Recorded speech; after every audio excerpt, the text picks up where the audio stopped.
Welcome back to another episode of Infidelity Tales Lab. We're thankful for your continued viewership. Before we begin, tell us, where in the world are you watching from? We love knowing our global reach. Now, let's dive into today's story. Chapter 1, The Foundation Man. Dale Morrison had built his life the same way he built houses, with precision, patience, and an unshakable foundation. At 42, he owned Morrison Construction, the most respected building company in Millbrook County. His calloused hands had framed over 300 homes, and his keen eye for detail had earned him a reputation that stretched across 3 states. Dale's own foundation had been forged in the coal mines of West Virginia, where his father had died in a cave-in when Dale was 16. That tragedy taught him 2 things. Life could crumble in an instant, and a man's word was the only thing that truly lasted. He'd worked double shifts at a lumber yard to put himself through trade school, never taking shortcuts, never compromising on quality. When he met Linda Hayes at a county fair 15 years ago, she'd been everything he thought he wanted: blonde, vivacious, and seemingly impressed by his growing success. She was 23 then, working as a receptionist at a dental office, but her dreams were bigger than her paycheck. Dale saw ambition in her green eyes and mistook it for the same drive that had built his business. Their marriage had produced Kevin, now 14, and what Dale believed was a comfortable life in their custom-built colonial on Maple Ridge. The house sat on 5 acres, Dale's sanctuary, where he'd taught Kevin to use tools and understand that honest work was the backbone of character. But on this Father's Day morning, as Dale sat in his workshop organizing his tools with military precision, his phone shattered the peaceful silence. "Dad!" Kevin's voice was strangled with tears. "Dad, I need you." Dale's blood chilled. Kevin was at his mother's sister's house for the weekend, 50 miles away in Riverside. The boy never cried, hadn't since he was 8, and fell from his bike, breaking his wrist. "What's wrong, son?" "Mom, she told Aunt Carol that you abandoned us. She said you never send money, that we're struggling because you don't care." Kevin's voice cracked. "She said you only care about your business and that new house you're building. Is that true, Dad? Did you really abandon us?" Dale's grip tightened on his phone. 4 or 5 years since Linda had asked for space and moved into the downtown apartment he'd paid for, Dale had sent $3,000 monthly. Not court-ordered support. They weren't even legally separated, but money Linda claimed she needed for Kevin's expenses and her own living costs. "Kevin, listen to me carefully. I have never, not once, failed to provide for you or your mother. I've sent money every month, and I have the records to prove it. But Mom said, your mother is lying." The words came out harsher than Dale intended, but 14 years of building his patience had been eroded by Linda's manipulation. "I'm coming to get you. Stay right there." Dale's Ford F-258 up the highway miles as his mind raced. Linda had been playing games for years, canceling Kevin's weekends at the last minute, making excuses about school events Dale supposedly forgot, painting him as an absent father. But this was different. This was war. He'd built his business on trust and reputation. He'd never cheated a client, never cut corners, never broken his word. And he'd expected the same loyalty from his family. The fact that Linda would poison his own son against him crossed a line that Dale Morrison didn't even know existed until that moment. When he reached Carol's modest ranch house, Kevin ran to him with tears streaming down his face. At 14, he was already showing Dale's broad shoulders and Linda's sharp features. But right now, he looked like the little boy who used to fall asleep in Dale's lap while they watched baseball games. "I'm sorry I doubted you, Dad. When Mom said those things." Dale pulled his son close, feeling the boy's thin frame shake with confused emotion. "You have nothing to apologize for. But this ends today." The drive back to Millbrook was silent except for the hum of the diesel engine and the sound of Dale's mind calculating. By the time they reached the city limits, he'd made his decision. Linda's downtown apartment was in a converted Victorian that Dale had actually helped renovate 3 years earlier, a detail that now felt like bitter irony. He parked in front of the building and turned to Kevin. "Stay in the truck. This conversation is between your mother and me. Dad, maybe we should just..." "Son, I've spent 5 years trying to keep the peace for your sake. But there comes a time when a man has to draw a line in the sand. Today is that day. Dale climbed the familiar stairs to apartment 3B, his work boots echoing against the hardwood he'd helped install. When Linda opened the door, she was wearing a silk robe that cost more than most people made in a week. A robe Dale's money had undoubtedly purchased. "Dale, what are you doing here?" Her voice carried forced surprise, but her eyes held something else. Guilt, maybe, or fear. "Where's the money, Linda?" She stepped back, and Dale noticed a man's leather jacket draped over the chair. Expensive leather, not the kind a working man wore. "What money?" "I don't know what you're talking about." $3,000 a month for 5 years. $180,000, Linda. "Where is it?" Her face flushed, and she glanced nervously toward the bedroom. "You're being dramatic. I've used it for Kevin, for living expenses. Kevin just called me crying, thinking I'd abandoned him because his mother told him I never send money." Dale's voice was deadly calm, the tone he used when explaining to a contractor that they'd just made a career-ending mistake. "You want to explain to me how spending my money translates to telling our son I don't support him?" The bedroom door opened, and a man emerged, buttoning his shirt. Dale recognized him immediately, Troy Brennan, who ran a high-end auto detailing business and drove a cherry-red Corvette like he was still 25 instead of pushing 40. "Morning, Dale." Troy's smirk was practiced, like he'd been waiting for this moment. "Linda, maybe you should tell him." "Tell me what?" Linda's composure cracked completely. "Dale, we didn't plan for this to happen. Troy and we've been seeing each other for 2 years. We're in love." 2 years. Dale processed this information with the same methodical approach he used for complex building problems. "So you've been taking my money while playing house with him?" "It's not like that," Troy interjected, stepping closer with misplaced confidence. "Linda deserves better than being married to a man who's married to his work. She deserves someone who appreciates her." Dale studied Troy with the same intensity he brought to examining a foundation before demolition. Average height, soft hands, the kind of man who'd never built anything that lasted. The kind of man who took shortcuts. "You appreciate her so much that you let her take money from her husband to fund your relationship." "Dale, please," Linda stepped between them. "Let's be civilized about this. We can work out an arrangement." Dale held up his hand, and Linda fell silent. In that moment, she remembered why she'd been attracted to him in the first place. The quiet authority that made subcontractors stop talking when he walked onto a job site. "You're absolutely right. We can work out an arrangement." Dale's voice was almost gentle. "But it's going to be my arrangement on my terms, and it starts today." He turned to leave, then paused at the door. "Linda, I want you to remember something. I built our house with my own hands. I built half the houses in this county. I know how to take things apart just as well as I know how to put them together. Are you threatening me?" Dale smiled, but it never reached his eyes. "No, Linda, I'm educating you. There's a difference." As he walked down the stairs, Dale could hear Troy's voice rising in panic and Linda's sharp response. Let them argue. They'd have plenty more to argue about in the days to come.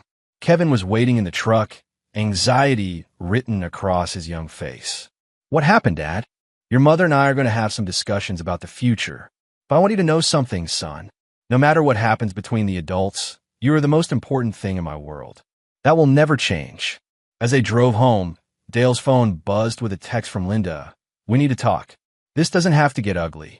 Dale deleted the message without responding. Linda was wrong about many things, but she was especially wrong about this. It was already ugly. It had been ugly the moment she chose to betray 15 years of marriage and poison his son's mind with lies.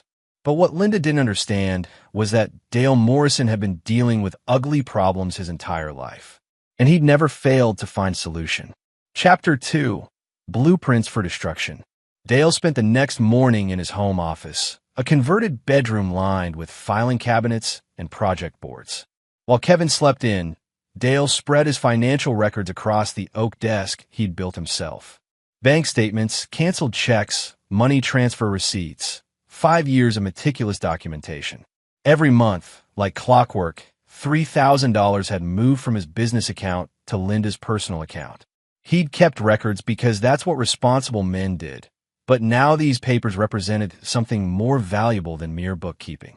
They were ammunition. His lawyer, Greg Hoffman, arrived at 10 o'clock sharp. Greg was old school, a man who still wore suspenders and carried a leather briefcase that had seen 3 decades of legal battles. Dale had used him for business contracts and real estate deals, but today's conversation would be different. Dale, I have to say, I never saw this coming with Linda. Greg settled into the leather chair across from Dale's desk. She always seemed devoted to the family. That's what I thought too. Dale slid a folder across the desk. But appearances can be deceiving. Take a look at this. Greg whistled low as he reviewed the financial records. $180,000 over 5 years. Jesus, Dale. And she's been telling people you don't support them? Gets worse. Dale poured coffee from the thermal carafe he'd brought from the kitchen. She's been living with another man for 2 years while taking my money. Troy Brennan. You know him? The car detailing guy? Yeah, I know him. Flashy type, drives that red Corvette. Always seemed like more flash than substance. Greg looked up from the papers. Dale, with this documentation, we can file for divorce and make a strong case for fraud. You could probably get most of this money back. I don't want a divorce. Greg blinked. Come again. We're not legally separated. As far as the law is concerned, Linda and I are still married. She's been taking money from her husband while living with another man. That makes her adultery a matter of public record, doesn't it? Well, yes, but Dale. And Troy has been knowingly involved with a married woman while benefiting from her husband's financial support.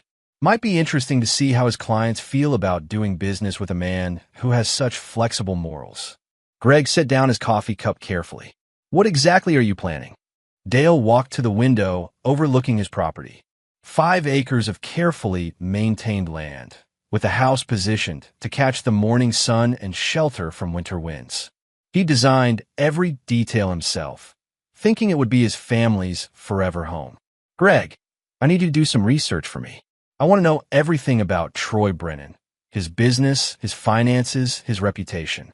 I want to know who his clients are, where he gets his supplies, who holds his business loans. Dale, that sounds like you're planning something that could get you in trouble. I'm planning to protect my interests and my son's future. That's what fathers do. Dale turned back to his lawyer. I also need you to look into Linda's activities. Bank records, credit reports, anything that's public record. If she's been spending my money on luxuries while claiming poverty, I want documentation. Greg was quiet for a long moment. You know, there might be a simpler way to handle this.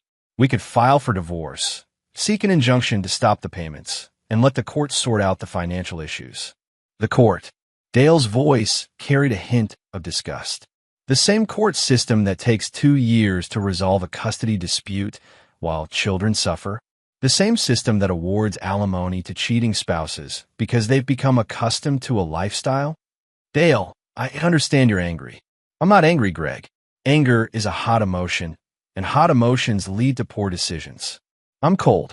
I'm calculating, and I'm going to handle this my way. After Greg left, Dale drove to his main construction site, a luxury development where he was building 4 custom homes. The houses were in various stages of completion, and Dale found the familiar rhythm of construction work helped him think clearly. His foreman, Ray Castellanos, was a man who'd worked for Dale for 8 years. Ray understood that in construction, mistakes had consequences and second chances were rare. Boss, we got a problem with the electrical inspector. He's demanding changes to work that was already approved. Ray spat tobacco juice into a paper cup. Says the code changed and we need to rewire the entire second floor of House 3. When did the code change? Last week, but the permit was pulled 2 months ago under the old code. Dale nodded. Schedule a meeting with the inspector. Sometimes these things can be resolved with a conversation. But as Ray walked away, Dale's mind wasn't on electrical codes. He was thinking about Linda and Troy and how they'd built their relationship on a foundation of deception. In construction, a weak foundation inevitably led to collapse. The only question was timing. That afternoon, Dale drove to Troy's business, Brennan Automotive Detailing, located in a converted warehouse on the industrial side of town.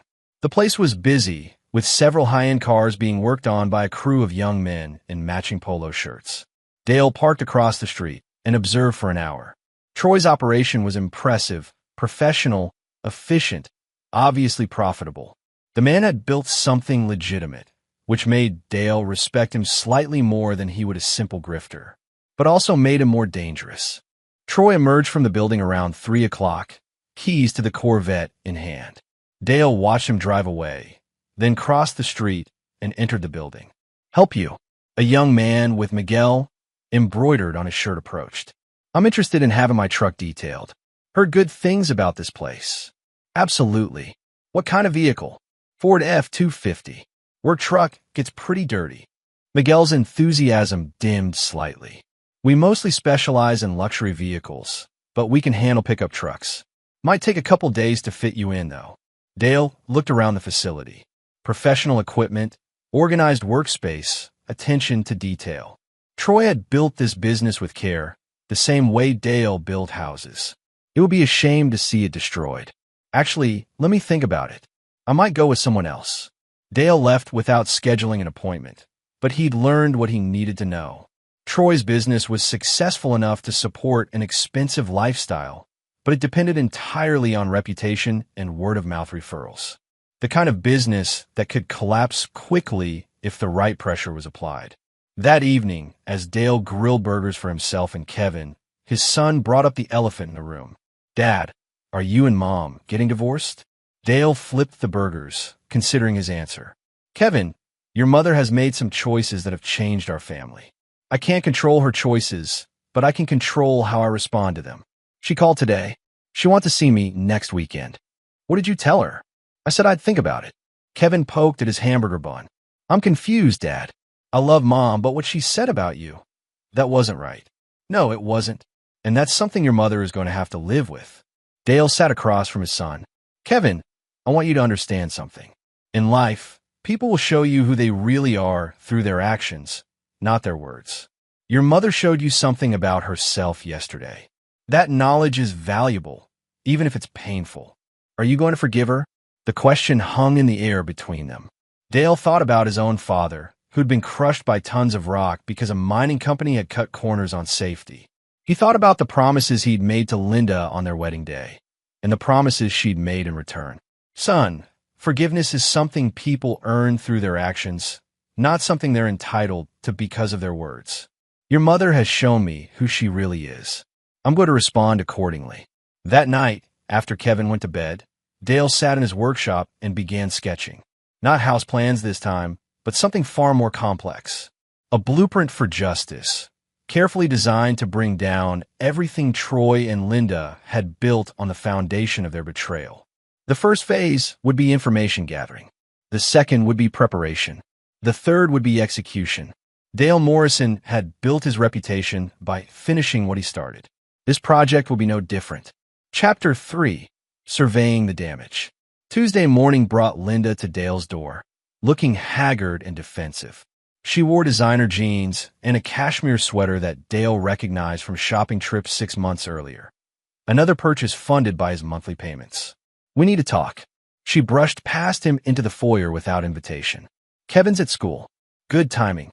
Dale closed the door, but didn't move away from it, keeping his body language clear. She wasn't welcome here. "Dale, I know you're hurt, but we can handle this like adults. I never meant for Kevin to get caught in the middle." "Then you shouldn't have poisoned him against me."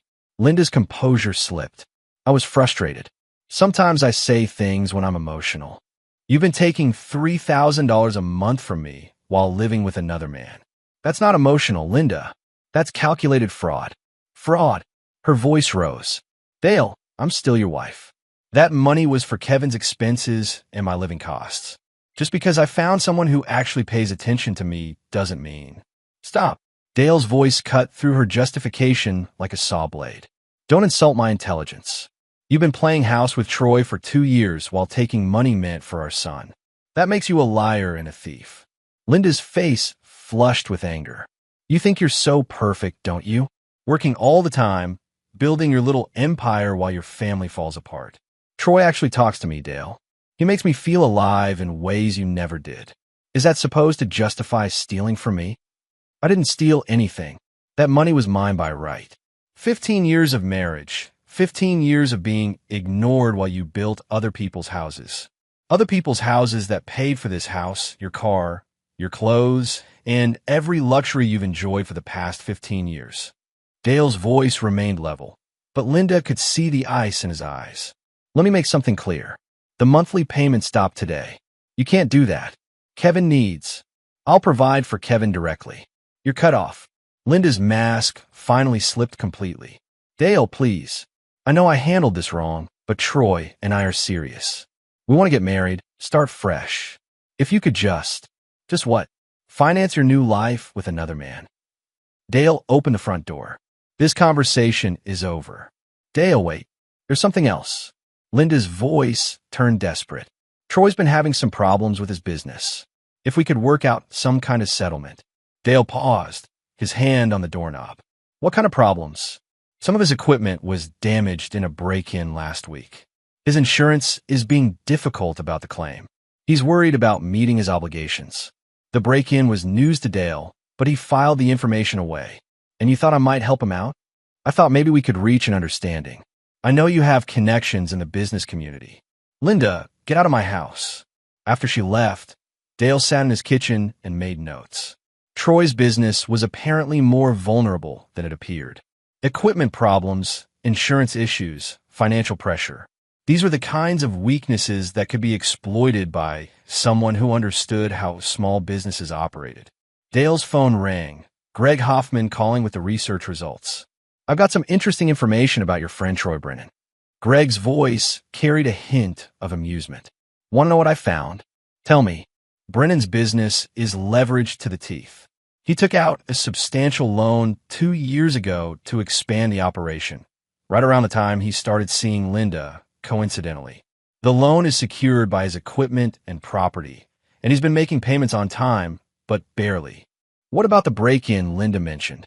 That's where it gets interesting. According to the police report, the break-in targeted specific pieces of equipment, high-end polishing and detailing machines worth about $40,000.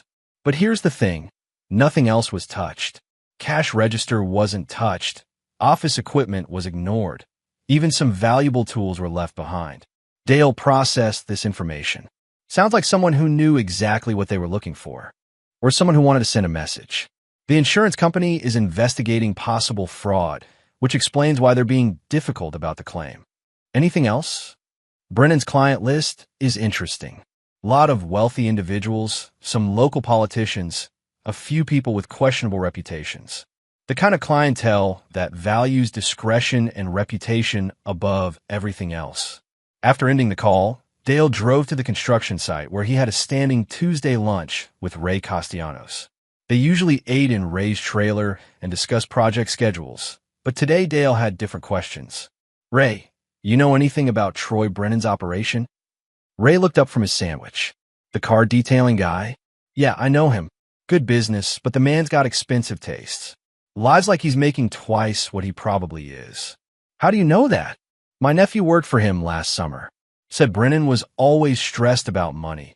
Always looking for ways to cut costs without cutting quality. Tough balance in that business. Your nephew still work there? Nah, kid got tired of Brennan's attitude. Said the man was decent to customers, but treated his employees like they were replaceable. Ray took a drink of coffee. Why you asking? Just curious about a potential client. But Dale wasn't thinking about becoming a client. He was thinking about employees who might have grievances about the delicate balance between reputation and reality that kept businesses like Troy's afloat. That afternoon, Dale drove to Kevin's school to pick him up, something he'd started doing since Linda's revelation. The boy needed stability, and Dale intended to provide it. How was school? Okay. Mom texted me during lunch. She wants to see me this weekend. What did you tell her? I said I'd talk to you about it. Kevin looked out the window. Dad, do I have to see her if I don't want to? The question cut through Dale like a blade. Linda's betrayal had wounded him, but seeing its effect on Kevin made him realize the true scope of the damage. Son, she's still your mother, but I won't force you to do anything that makes you uncomfortable. I'm angry at her. Is that wrong? Dale pulled into their driveway and turned off the engine. Kevin, anger is a natural response to betrayal, but don't let it consume you. Use it as fuel to become a better man than the people who hurt you. Like you're doing? The boy was too perceptive for his own good. Something like that. That evening, while Kevin worked on homework, Dale sat in his workshop and continued planning. He'd identified Troy's vulnerabilities: financial pressure, reputation-dependent business model, employee dissatisfaction, and insurance problems. Linda's vulnerabilities were different but equally exploitable. Her dependence on Dale's money, her social standing, and her deep-seated need for approval and status.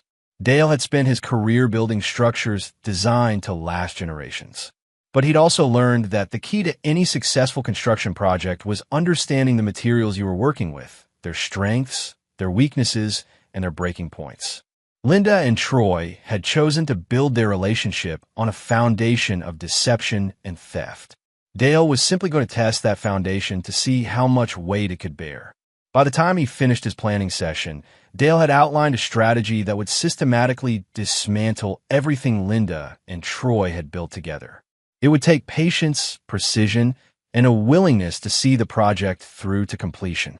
Dale Morrison had never left a job unfinished, and he wasn't about to start now. Chapter 4. Drawing the Plans. Dale's alarm went off at 5:30 a.m., same as every workday for the past 20 years. But this Wednesday morning was different.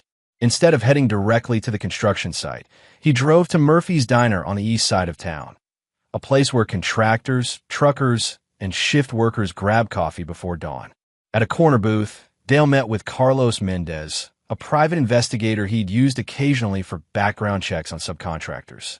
Carlos was former military police, thorough and discreet. "You sounded serious on the phone." Carlos stirred sugar into his black coffee. "What do you need?" Dale slid a folder across the Formica table. "Complete background on these two people. Financial records, daily routines, business relationships, personal habits. Everything." Carlos glanced at the photos of Linda and Troy. "Your wife and her boyfriend?" "My wife and the man who's been living off my money for 2 years." "Dale, I have to ask, what are you planning to do with this information?" "I'm going to destroy them." Carlos set down his coffee cup. "Look, I understand you're pissed. But if you're thinking about doing something that could land you in prison..." "Carlos, I've built my reputation by planning carefully and executing flawlessly. This is just another construction project. A demolition project. Demolition can be dangerous if you don't know what you're doing." Dale met his gaze steadily. "I know exactly what I'm doing." After breakfast, Dale drove to his main office, a converted house near downtown where he ran Morrison Construction. His secretary, Helen Vasquez, had worked for him for 10 years and managed his schedule with military precision. "Morning, Dale. You have the Henderson consultation at 10, lunch with the bank at noon, and the city planning meeting at 3. Cancel the planning meeting. Reschedule it for next week." Dale poured coffee from the machine Helen kept running all day. "I need you to pull some files for me." "Which ones?" "Every client we've worked for in the past 5 years. I want names, addresses, phone numbers. Also pull the vendor files, suppliers, subcontractors, anyone we do regular business with." Helen raised an eyebrow. "That's a lot of files." "What's this for?" "Market research." But Dale wasn't researching markets. He was building a network, identifying everyone in Millbrook County who knew his reputation for quality and integrity. These were people who trusted him, people who would listen when he had something important to say. At 10 a.m., Dale met with Martha Henderson, a widow who wanted to build a small retirement home on family land. The consultation went well. Dale had a knack for understanding what clients really wanted, even when they couldn't articulate it themselves. "Mr. Morrison, I've heard wonderful things about your work." Martha Henderson was 70-ish, sharp-eyed, and clearly well-connected in the community. "Eleanor Whitman says you built her daughter's house, and it's absolutely beautiful. Eleanor's a good client. We've done several projects for her family." "Yes, she mentioned that. She also said you're a man of integrity, which is rare these days. So many contractors promise one thing and deliver another." Dale nodded, filing away another useful connection. Eleanor Whitman was married to Judge Robert Whitman, one of the most respected jurists in the county. After the Henderson meeting, Dale drove to Brennan Automotive Detailing. He parked across the street again and observed the operation. Today, Troy's red Corvette wasn't in its usual spot, and the business seemed less busy than before. Dale's phone buzzed with a text from Carlos. "Preliminary report ready." Meet at 7 p.m., same place. The rest of the day passed in routine business activities, but Dale's mind was constantly working. Every conversation, every interaction was viewed through the lens of his larger project. He was mapping relationships, identifying pressure points, building the framework for Troy and Linda's destruction. At 7 p.m., Dale met Carlos at Murphy's Diner again. The evening crowd was different. Families finishing dinner, teenagers sharing sodas, a quieter atmosphere than a morning rush. I've got some interesting information. Carlos opened a manila folder. Want the financial picture first? Start there. Troy Brennan is in worse shape than he looks. The business loan I mentioned is just the beginning. He's got credit card debt approaching $50,000, a second mortgage on his house, and he's been late on several payments in the past 6 months. What about income? The detailing business is seasonal.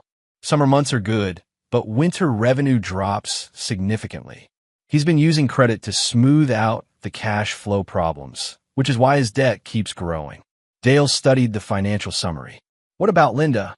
Your wife is living well beyond her means, even with the $3,000 a month from you. She's got credit cards maxed out. She's been borrowing against a life insurance policy, and she's been asking family members for loans. Family members? Her sister Carol loaned her $5,000 last month. Carol's husband isn't happy about it, apparently. This was useful information. Linda's extended family had always been neutral in their marriage, but if she was creating financial problems for them, that neutrality might shift. What about their daily routines? Carlos flipped pages. Linda worked part-time at a boutique downtown, Fashions by Francine.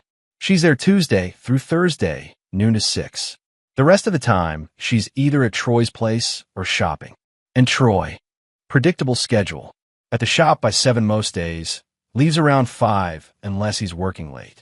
Friday nights, he plays poker with a group of guys at Murphy's bar on 4th Street. Saturday mornings, he plays golf at the country club. Dale memorized the patterns. Predictability was weakness in any defensive system. Carlos, I need you to dig deeper on Troy's business relationships. I want to know who his major clients are, who his suppliers are, what his insurance situation looks like.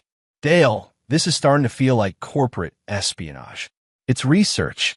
I need to understand the full picture before I make my moves. Carlos closed the folder. What kind of moves are you planning? Dale left money on the table for both meals. The kind that will teach them that actions have consequences. Thursday morning, Dale implemented the first phase of his plan. He called Eleanor Whitman, the client who'd recommended him to Martha Henderson. Eleanor, this is Dale Morrison. I have a favor to ask. Of course, Dale. What can I do for you? I'm dealing with a personal situation that might affect my reputation in the community. I'd like to explain the circumstances to you and your husband, if you have time. Eleanor's voice sharpened with interest. Is everything all right? I prefer to discuss it in person. Would you and Judge Whitman be available for coffee sometime this week? Actually, we're free this evening. Why don't you come by the house around 7? The Whitman home was a restored Victorian that Dale had helped renovate 5 years earlier. Judge Robert Whitman was a man who commanded respect without demanding it. Quiet authority built on decades of fair dealing. Dale, Eleanor says you have some concerns about your reputation. The judge poured brandy from a crystal decanter. What's troubling you? Dale had rehearsed this conversation, but he delivered it with apparent reluctance. Judge, I'm going through some personal difficulties that might become public. I wanted you to hear my side before rumors start circulating. He explained the financial situation with Linda, the discovery of her relationship with Troy, and her attempts to paint him as an absent father. He showed them copies of his financial records, demonstrating the monthly payments he'd been making. My God, Dale. Eleanor's face flushed with indignation. She's been telling people you don't support your family? I'm afraid so, and I'm concerned that these false accusations might affect my business relationships. Judge Whitman studied the financial documents with a lawyer's eye. This is clearly documented fraud, Dale. Have you consulted with an attorney? I'm working with Greg Hoffman on the legal aspects. But Judge, I built my reputation on honesty and integrity. If Linda continues spreading these lies, it could destroy everything I've worked for. What can we do to help? Dale had been hoping for exactly that question. I'd appreciate it if you could share the truth with anyone who might have heard Linda's version of events. I'm not looking for sympathy, just fairness. By the time Dale left the Whitman house, he'd gained two powerful allies in the community's social structure. The judge and his wife would spread Dale's version of events through their extensive network, effectively inoculating the community against Linda's lies. Phase 1 was complete. Now it was time to begin pressuring Troy's business foundation. Friday morning, Dale drove to the industrial district and parked outside Brennan Automotive Detailing. He waited until Troy left for his regular Friday golf game, then approached Miguel, the young employee he'd spoken with earlier. Miguel, right? I was here earlier this week asking about detailing my truck. Oh yeah, I remember. You decide what you want to do. Actually, I wanted to ask you about working conditions here. I'm thinking about referring some of my construction crew for car detailing, but I like to know the businesses I recommend treat their employees fairly. Miguel glanced around nervously. Why are you asking? I've been in business for 20 years. I've learned that companies that treat employees well do better work. Companies that don't, well, you get what you pay for. Miguel's expression shifted. Look, man, I need this job. But Troy's been getting weird lately. Paranoid, you know? Blaming us for stuff that goes wrong, cutting our hours, talking about layoffs. That doesn't sound good. It ain't. Plus, he had us working last weekend to clean up after that break-in, but he wouldn't pay overtime. Said we should be grateful to have jobs. Dale filed away this information. Disgruntled employees were valuable assets in any demolition project. Miguel, if you ever need work, give me a call. Dale handed him a business card. Morrison Construction. I pay fair wages and treat people with respect. That evening, Dale reviewed his progress. He'd begun building community support, identified weaknesses in Troy's operation, and started recruiting potential assets. The foundation was being prepared for demolition. Monday morning would begin Phase 2, applying pressure to the structural weak points he'd identified. Dale Morrison had never built anything that wasn't designed to last, but he'd also never encountered a demolition project he couldn't complete on schedule and under budget. Chapter 5. Foundation Cracks. Monday morning arrived with the crisp promise of October in the mountains. Dale started the day with a phone call to Jim Bradley, who owned Bradley Insurance, the company that covered most of the contractors and small businesses in Millbrook County. Jim, it's Dale Morrison. I need some information about business insurance policies. Sure, Dale. You looking to increase your coverage? Actually, I'm researching a potential client who's had some equipment stolen. Troy Brennan at Brennan Automotive Detailing. You know anything about his situation? Jim's voice became cautious. Dale, I can't discuss specific clients. Of course not. I'm just wondering about the general process for equipment theft claims. My own policy might need updating. Well, generally speaking, equipment theft claims require police reports, proof of ownership, and detailed inventories. We've had some cases lately where the documentation was questionable. Dale understood the subtext. Thanks, Jim. I'll give you a call about updating my policies soon.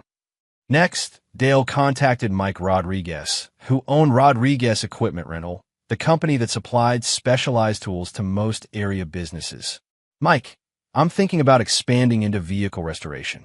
You rent detailing equipment. Some basic stuff, yeah? But if you want professional-grade equipment, you're looking at purchasing. That stuff's expensive. What about used equipment? Anyone selling lately? Funny you ask. Had a guy come in last week looking to rent equipment that he said was similar to stuff he'd lost in a break-in. Brennan, I think his name was. But when I showed him rental rates, he couldn't afford it. Dale thanked Mike and hung up. Troy's financial pressure was increasing, which meant he'd be more vulnerable to additional stress. At noon, Dale drove to Fashions by Francine, the boutique where Linda worked part-time. He didn't go inside. Instead, he positioned himself at a coffee shop across the street with a clear view of the entrance. Linda arrived at 11:45, 15 minutes early. She looked stressed, checking her phone constantly and smoking cigarettes between customers. At 2 p.m., she stepped outside and made a phone call that became increasingly animated, arms gesturing, face flushed with apparent anger. Dale's own phone buzzed with a text from Carlos. More info on Troy's poker game. Regular players include 3 guys with gambling debts to some questionable people. Game might not be as friendly as it looks. This was unexpected, but useful information.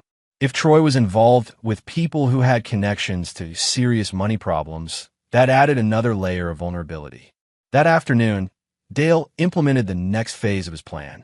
He called 6 of Troy's biggest clients, wealthy individuals who valued their cars and their reputations equally. Mrs. Patterson, this is Dale Morrison from Morrison Construction. I built your pool house last year.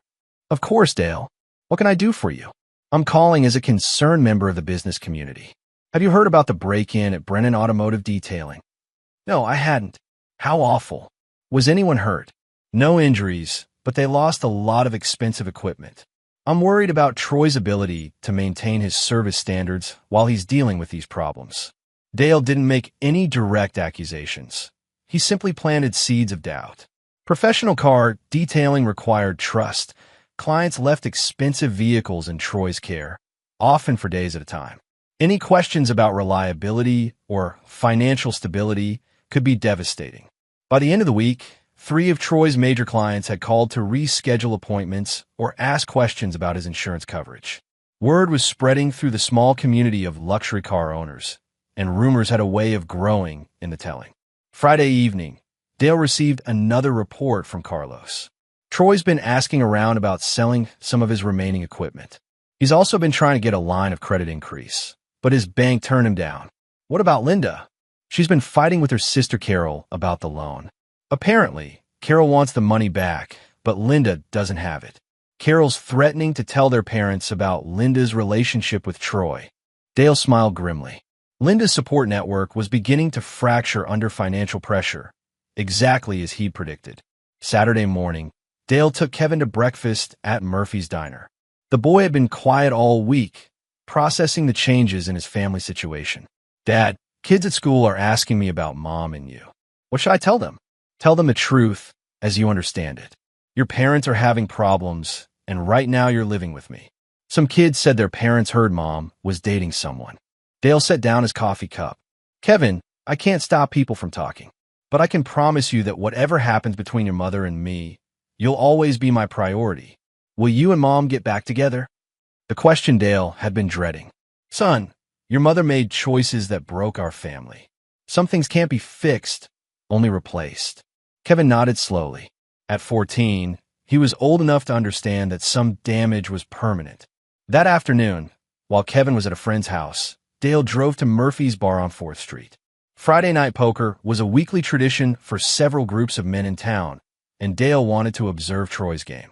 The bar was typical small-town working class. Dim lighting, scarred wooden tables, the smell of beer and cigarettes. Dale ordered a beer and positioned himself where he could watch the poker room in the back. Troy arrived at 8 p.m. with 3 other men Dale recognized from around town. One was Rick Paulson, who owned a struggling auto repair shop. Another was Danny Kovac, who'd lost his construction business to bankruptcy 2 years earlier.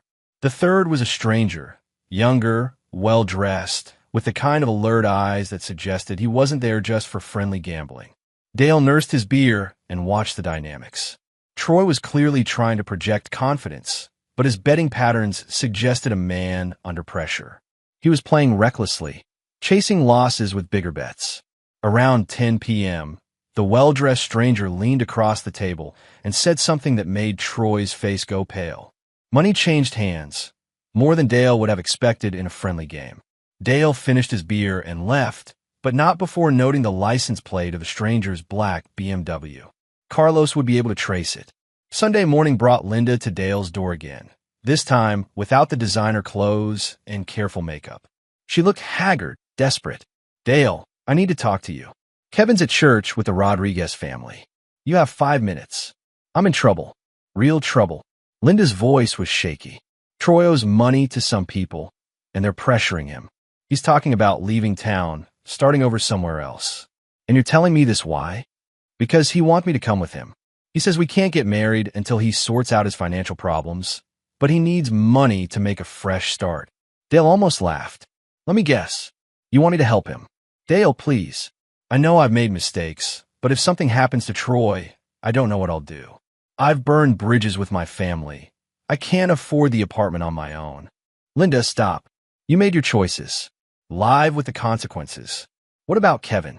If I have to move away, Kevin stays with me. He's already made that clear. Linda's desperation turned to anger. You can't keep my son from me. I'm not keeping him from you. He's choosing not to see you because you lied to him and tried to turn him against me. That's on you, not me. After Linda left, Dale sat in his workshop and reviewed his progress. Phase 1 had established community support. Phase 2 had applied financial and social pressure. Now it was time for Phase 3, direct confrontation.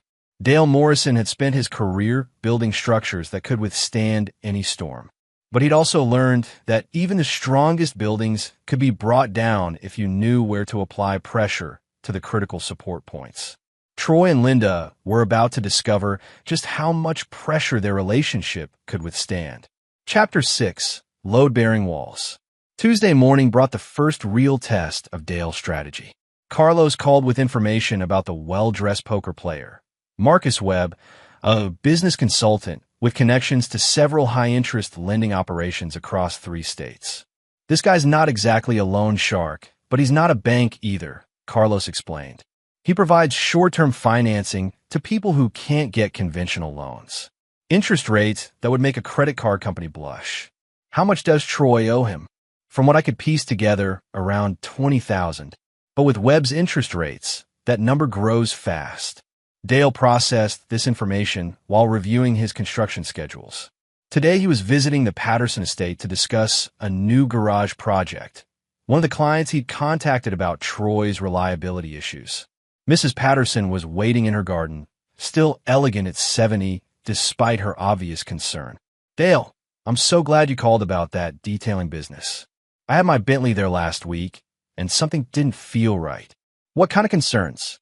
The young man working on my car seemed nervous, kept checking his phone. And Mr. Brennan himself looked, well, frankly, he looked desperate. When someone's handling a $100,000 automobile, you want them focused. I understand completely. Have you found an alternative? Actually, yes. Eleanor Whitman recommended a service in Charleston. They sent someone here, which is much more convenient.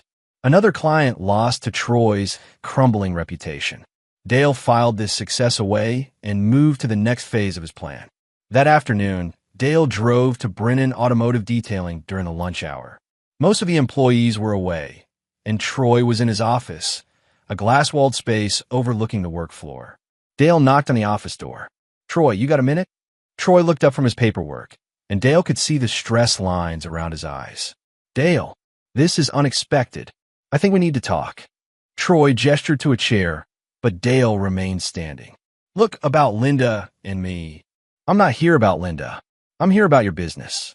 My business. Dale pulled out a folder and set it on Troy's desk. Word is getting around that you're having financial problems. Equipment stolen, insurance complications, clients starting to ask questions. Troy's face flushed. I don't know what you're talking about. Sure you do. Mrs. Patterson called me yesterday. She's concerned about leaving her Bentley with someone who might not be able to complete the work. Rich people talk to each other, Troy. Bad news travels fast in a small community. Are you trying to sabotage my business? Dale sat down now, leaning back in the chair with casual confidence. Troy, I built half the houses in this county. I employ 47 people directly and probably support another 100 jobs indirectly.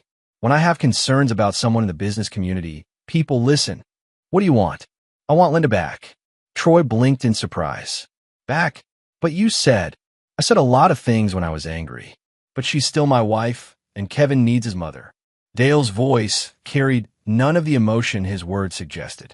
The question is whether you're going to make this easy or difficult. Linda loves me. She's not going back to you. Troy, let me explain something about women like Linda. She didn't leave me for love. She left for the idea of a better life. Right now, your life isn't looking so good. How long do you think her affection will last when Marcus Webb comes calling for his money? Troy's face went white. How do you know about Marcus? Small town. People talk. Dale leaned forward.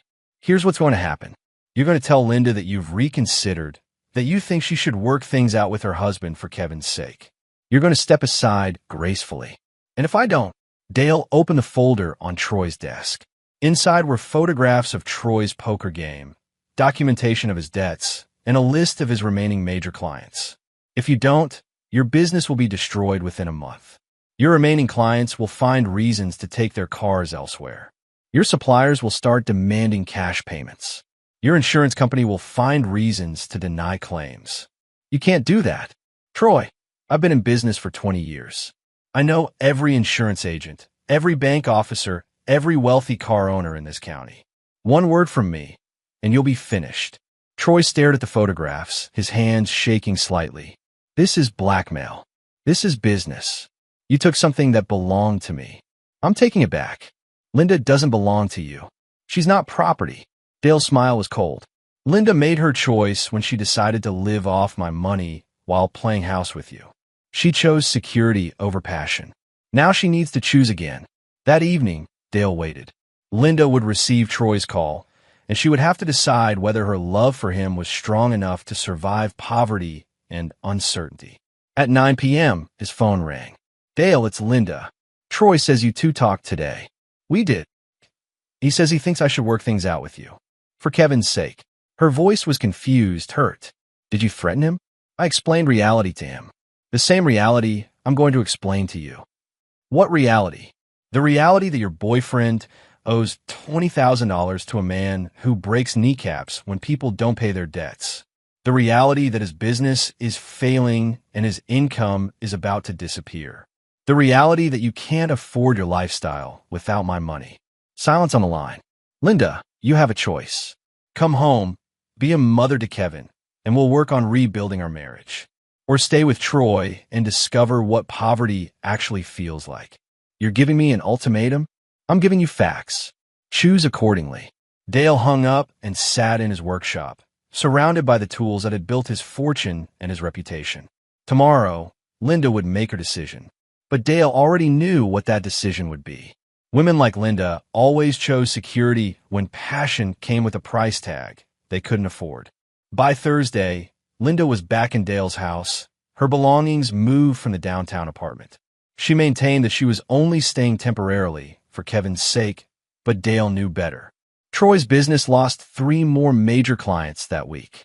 Miguel and 2 other employees quit to work for competitors. The insurance company officially denied his equipment claim, citing irregularities in his documentation. Friday night, Troy didn't show up for the poker game.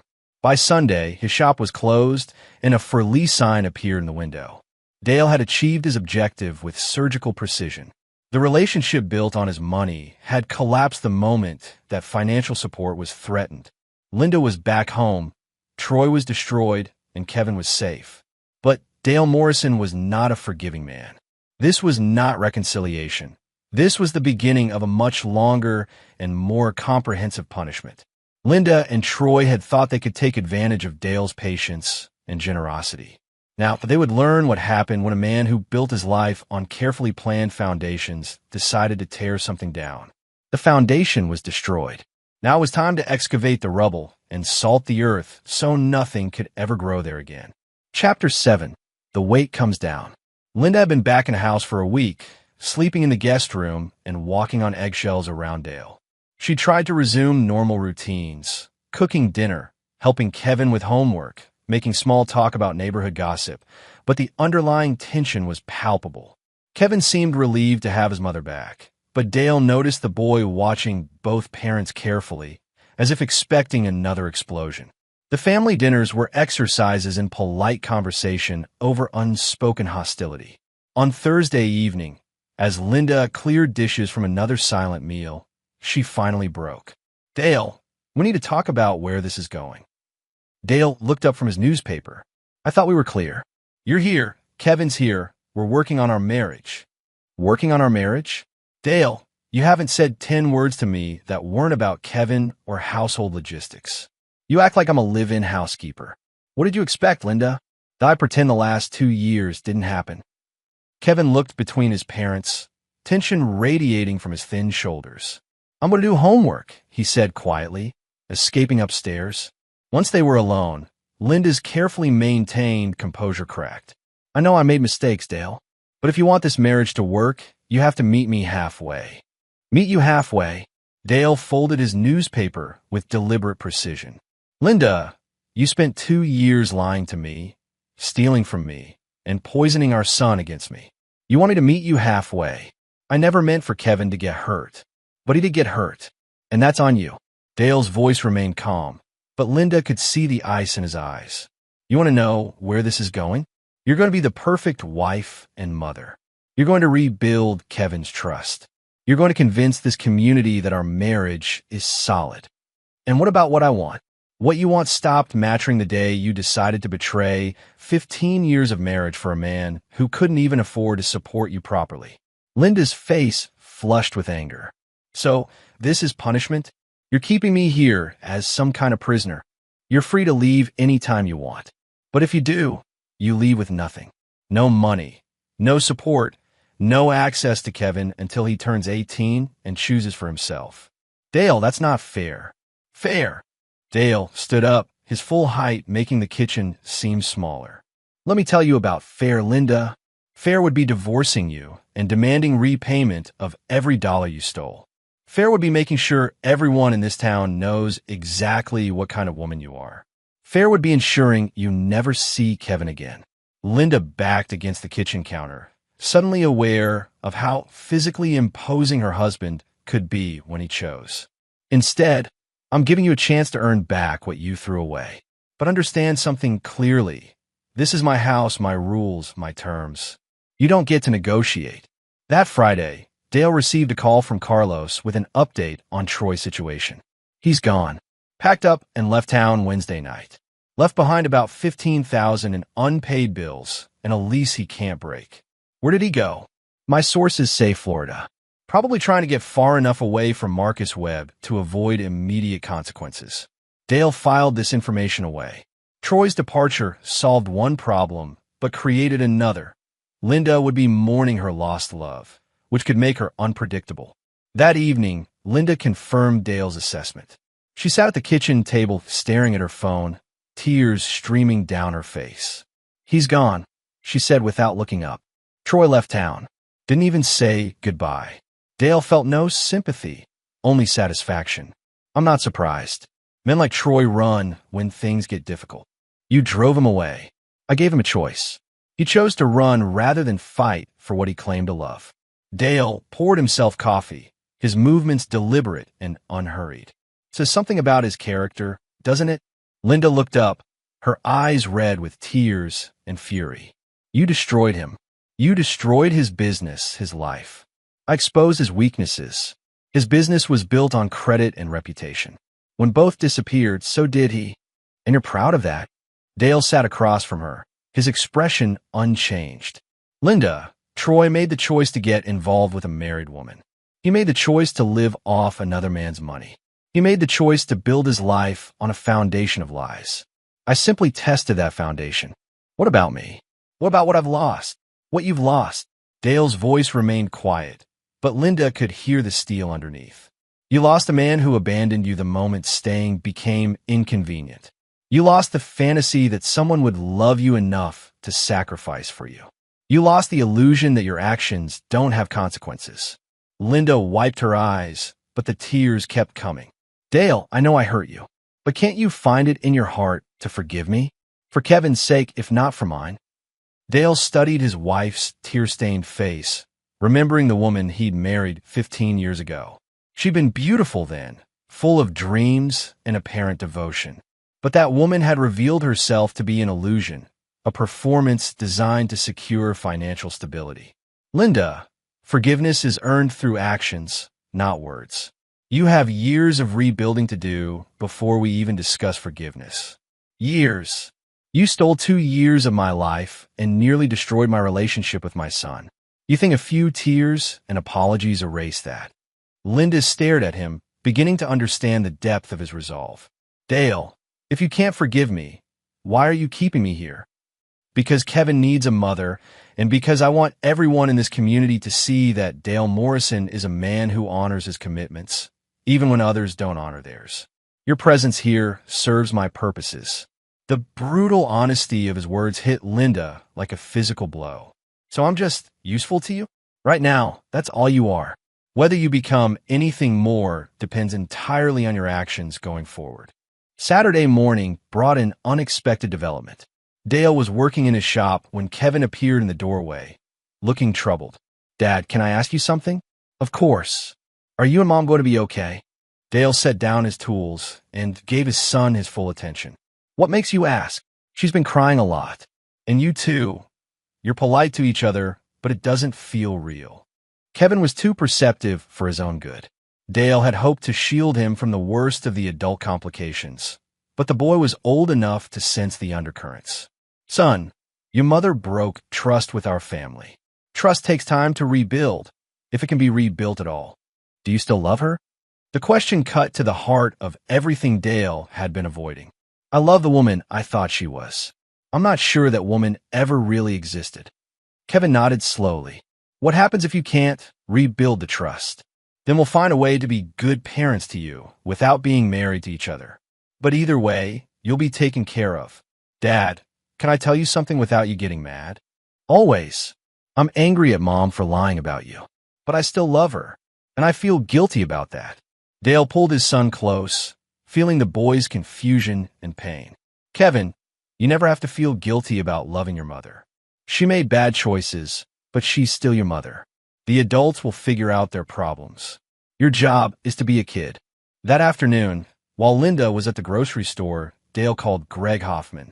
"Greg, I need you to draw up some papers." "What kind of papers?" "A post-nuptial agreement.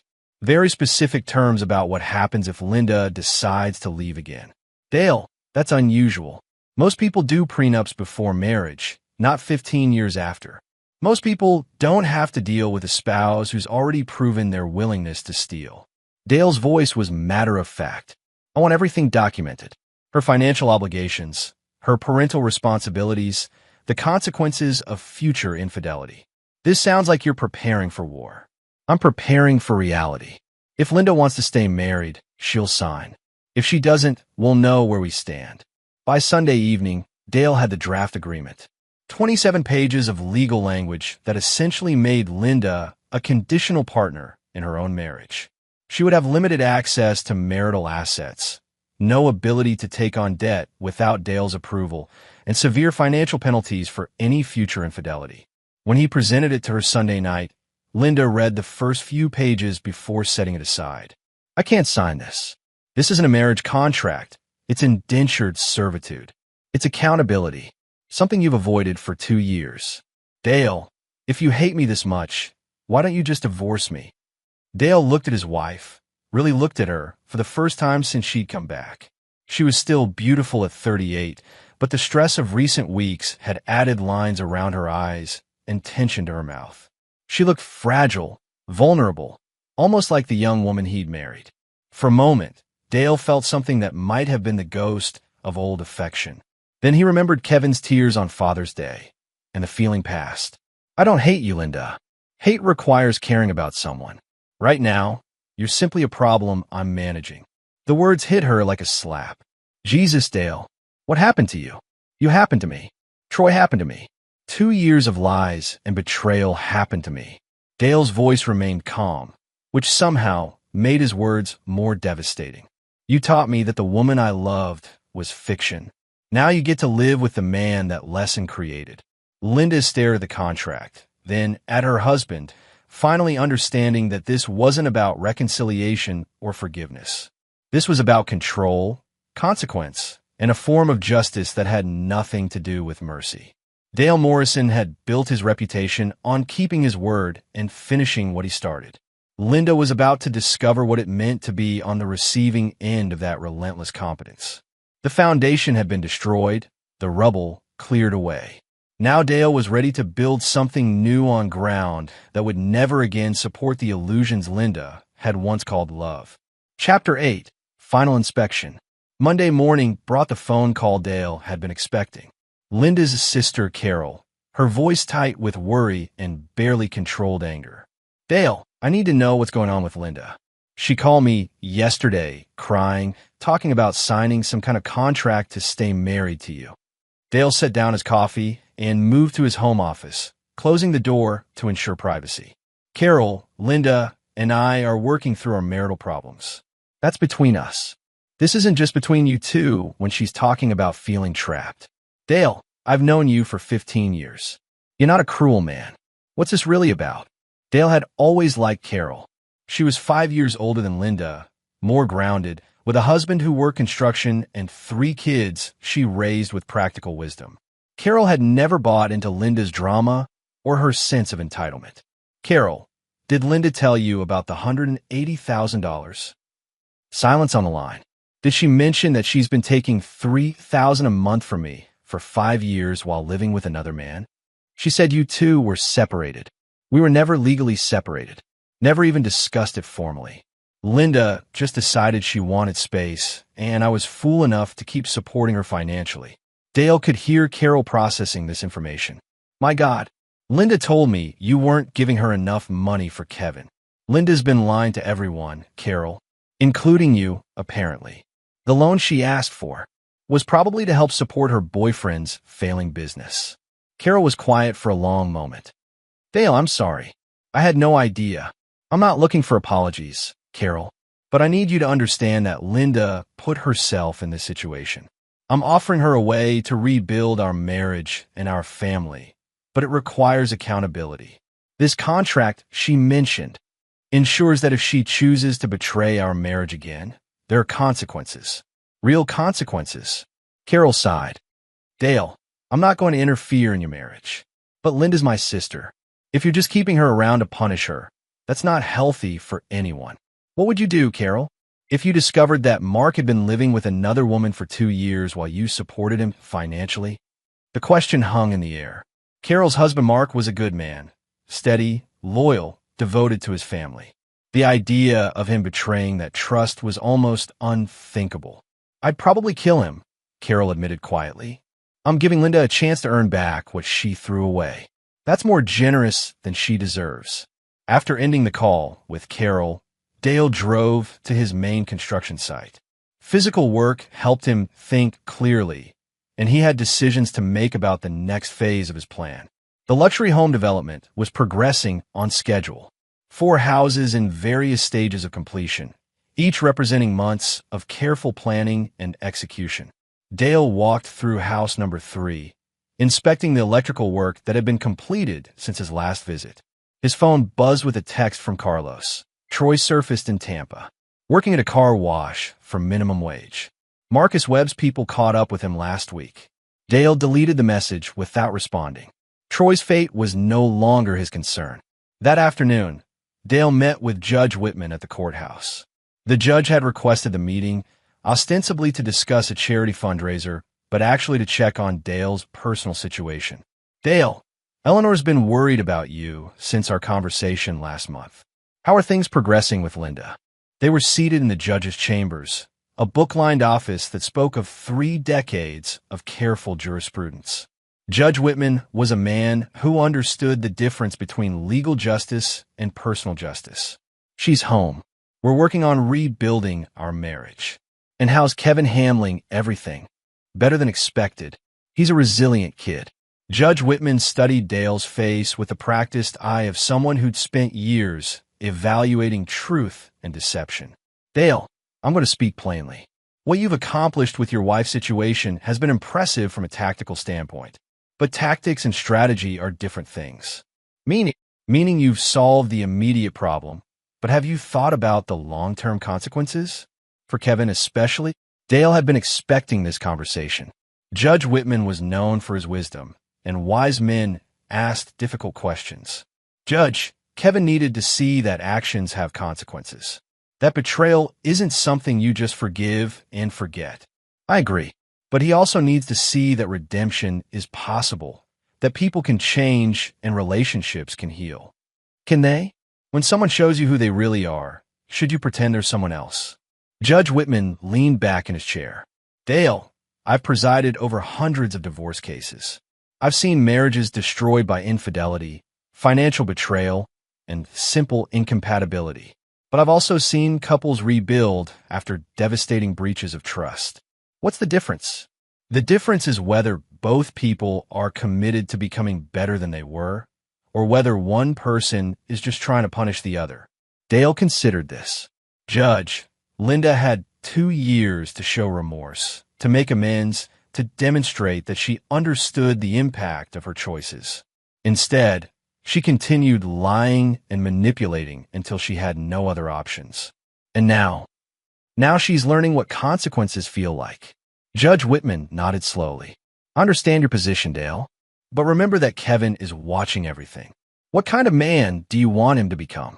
That evening, Dale sat in his workshop and thought about the judge's words. On the workbench in front of him was a jewelry box he'd been making for Kevin's girlfriend. A simple project that helped his hands stay busy while his mind worked through complex problems. Kevin appeared in the doorway, as if summoned by Dale's thoughts. Dad, can I ask you something personal? Shoot. Do you think Mom really loves Troy? Or was she just trying to escape from being married to you? The question was more sophisticated than Dale had expected from his 14-year-old son. What makes you ask that? She's been different since he left. Not just sad, but relieved, maybe? Like she doesn't have to pretend anymore. Dale set down his sandpaper and gave Kevin his full attention. What do you mean? When she was with Troy, she acted like this different person. More dramatic, more? I don't know, like she was playing a role. Since she's been back, she's more like the mom I remember from when I was little.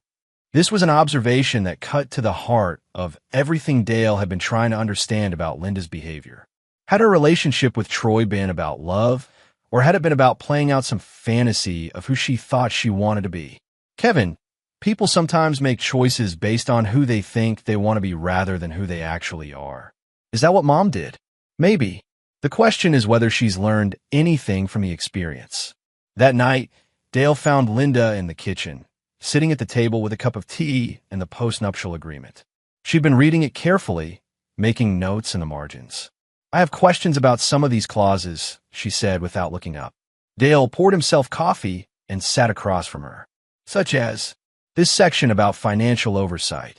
You want approval rights over any purchase over $500. Given your track record with money management, yes. Linda's jaw tightened, but she didn't argue. And this clause about social media and public statements? I don't want our private business discussed online or with reporters. There won't be reporters, Dale. Won't there? Small-town marriage reconciliation after public infidelity? You'd be surprised what passes for news these days. Linda turned the page. This section about Kevin. What about it? It gives you final say over all major decisions regarding his upbringing, education, and activities. You forfeited equal parental authority when you tried to turn him against me. Linda set down the document and looked directly at Dale for the first time in days. If I sign this, am I your wife or your employee? You're whatever you choose to be within the boundaries this agreement establishes. And if I don't sign, then we get divorced, you leave with nothing, and Kevin chooses which parent he wants to live with. Linda nodded, as if she'd expected this answer. Dale, can I ask you something honestly? Go ahead. Is there any path back to the marriage we had before? Any way to earn your trust and respect again? Dale studied his wife's face, looking for signs of manipulation or calculation. What he saw instead was exhaustion, regret, and something that might have been genuine remorse. Linda, the marriage we had before was built on illusions. I thought you were someone you're not, and you thought you wanted a life you actually couldn't stand. Maybe that marriage needed to die. Then what are we building now? Dale finished his coffee before answering. Something more honest. Something based on reality instead of fantasy. Something that acknowledges that trust, once broken, has to be rebuilt from the ground up. Linda picked up the pen she'd been using to make notes. If I sign this, and if I do everything it requires, is there a chance you could love me again? The question hung between them like morning mist, fragile and uncertain. Linda, I can't promise to love someone who betrayed me, but I can promise to respect someone who proves they've learned from their mistakes. Linda stared at the signature line for a long moment, then signed her name with careful precision. Dale Morrison had built his reputation on keeping his word and finishing what he started. The foundation had been destroyed, the rubble cleared, and something new was taking shape. Whether that something would grow into love or merely mutual respect remained to be seen. But for the first time in years, Dale and Linda were building on solid ground. Chapter 9, The Final Blueprint. 6 months later, Dale stood in his workshop early Saturday morning, reviewing the architectural plans for Kevin's treehouse. His son had requested something more sophisticated than the simple platform Dale had built for him years earlier, a proper structure with walls, windows, and electrical service. The project had become a family effort. Linda had researched designs and helped Kevin sketch his ideas. She'd also insisted on safety features that Dale privately thought were unnecessary but publicly supported. It was the first thing they'd worked on together since her return, and Dale was cautiously optimistic about the collaboration. Kevin appeared in the doorway, still in pajamas, carrying 2 cups of coffee. "Mom says breakfast is ready in 10 minutes. Thanks." Dale accepted the coffee, noting that Kevin had prepared it exactly the way he liked: black, strong, no sugar. Small attentions that spoke to the restoration of family rhythms. "Dad, can I ask you something about the treehouse?" "Shoot. Would it be okay if I invited Mom to help with the actual building? She says she wants to learn how to use tools properly." Dale considered this request. Linda had been making an effort for months, following the terms of their agreement, rebuilding her relationship with Kevin, participating in family activities without drama or manipulation. She'd also gotten a full-time job at the boutique and had started paying back the money she'd borrowed from her sister. If she's serious about learning, she's welcome to help. She is serious. Yesterday, she was reading one of your construction books and asking me to explain things. This was news to Dale. Linda had never shown interest in his work during their marriage, treating it as something that paid the bills but didn't deserve her attention. "Which book?" "The one about framing techniques." She said she wanted to understand what you actually do all day. After breakfast, Dale, Linda, and Kevin drove to the building supply store to select materials for the treehouse. Linda asked thoughtful questions about wood grades, hardware options, and structural requirements. She wasn't pretending expertise she didn't have, but she was genuinely trying to understand. "Dale, why do you use galvanized bolts instead of regular ones for outdoor projects?" she asked while they loaded lumber into the truck. "Regular bolts will rust and weaken over time. Galvanized coating protects against moisture. And that's worth the extra cost? Depends on whether you want a structure to last 5 years or 50 years. Linda nodded, making a note in the small notebook she'd started carrying. "I'm beginning to understand why people trust you with their projects. You think long-term." As they drove home, Kevin fell asleep in the back seat, exhausted from helping load materials. Linda watched the countryside pass by, then spoke quietly. "Dale, I've been thinking about something Judge Whitman said at the church fundraiser last week." "What's that?" "He said that the strongest structures are built on foundations that have been tested and proven stable." I think he was talking about more than construction. Dale glanced at his wife. "What do you think he meant?" "I think he meant that our marriage couldn't be strong until we knew what it could survive. The foundation we had before was untested. We never faced real problems together. And now we know what we can survive and what we can't." Linda turned to look at Dale. "I know I broke something that may never be completely repaired, but I also learned who I am when everything falls apart." "Who are you?" Linda was quiet for a moment. "Someone who makes terrible choices when she's afraid. Someone who runs toward fantasy when reality gets difficult.